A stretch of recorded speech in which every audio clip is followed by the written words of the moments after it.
اللہ الرحمن الرحیم۔ بنت عبداللہ نے کراچی سے پوچھا ہے، تقدیر میں سب لکھا ہے تو عمل کا کیا فائدہ؟ جب تقدیر میں سب کچھ لکھ دیا جاتا ہے تو پھر محنت اور عمل کرنے کا کیا فائدہ،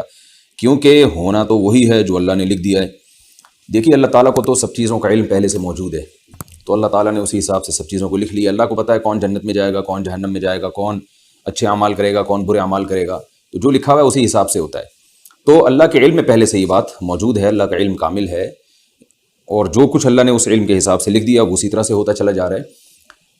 باقی یہ رہا یہ مسئلہ کہ پہلے سے لکھا ہوا ہے تو جنت میں کیوں جائے گا، جہنم میں کیوں جائے گا انسان، اس کے دو جواب ہیں، ایک الزامی جواب اور ایک تحقیقی جواب۔ الزامی کہتے ہیں کہ کوئی شخص کسی بات کو نہ مان رہا ہو تو اس کو کہنا کہ بھائی یہ دلیل آپ یہاں نہیں مانتے تو وہاں تو مان رہے ہیں آپ۔ تو بات یہ ہے کہ کھانا پینا بھی تو تقدیر میں لکھا ہوا ہے، پیسے کمانا بھی تو تقدیر میں لکھا ہوا ہے، تو پھر کوشش کیوں کرتے ہیں، کھانا پینے کی دسترخوان کیوں لگاتے ہیں؟ تقدیر میں ہوگا تو نوالا اٹھ کے منہ میں خود بخود چلا جائے گا، وہاں کیوں نہیں سوچتے؟ یہ الزامی جواب ہے۔ تو جیسے وہاں نہیں سوچتے، آپ کو عمل میں بھی خود عمل کرنا پڑے گا، ایس تقدیر پہ بھروسہ کر کے آپ کو بیٹھنے کی اجازت نہیں ہے۔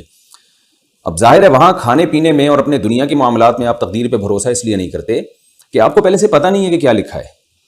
آپ کو پہلے سے معلوم نہیں ہوتا کہ آپ کی تقدیر میں رات کا کھانا لکھا ہے کہ نہیں لکھا، تو آپ کھاتے ہیں اور کھانے کے بعد پتہ چلتا ہے کہ لکھا ہوا تھا تبھی کھایا آپ نے۔ تو یہ آزمائش ہے کہ ہمیں پہلے سے تقدیر کا علم نہیں ہے۔ اگر کسی کو پہلے سے تقدیر کا علم ہو اور اسے معلوم ہے کہ تقدیر میں زنا لکھا ہوا ہے اور وہ زنا کر لے،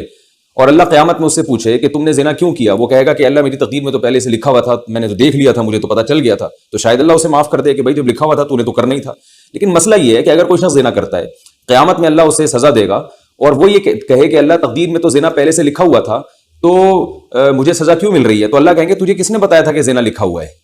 تو یہی آزمائش ہے، ہمیں پہلے سے پتہ نہیں ہے کہ کیا لکھا ہوا ہے، ہمیں تو کام کرنے کے بعد پتہ چلتا ہے، یہی آزمائش ہے۔ تبھی قرآن مجید میں اللہ تعالیٰ کے ارشاد ہے کہ جب نافرمان لوگ کہیں گے کہ اللہ تو نے تو پہلے سے یہ سب چیزیں تو پہلے سے طے شدہ تھیں کہ ہم نے کیا کرنا ہے، تو اللہ تعالیٰ فرمائیں گے قل هل عندکم من علم فتخرجوه لنا، کیا تمہیں پہلے سے اس بات کا علم تھا؟ اگر تھا تو وہ لے کر آؤ ہمارے سامنے۔ تو تقدیر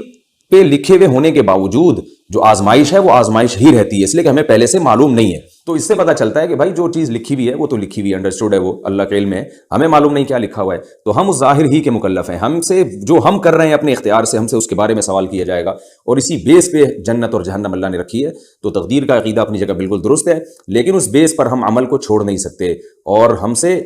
ہمیں جو جنت ملے گی تو اچھے اعمال، وہ اعمال جو ہم نے اپنے اختیار سے کیے ہیں،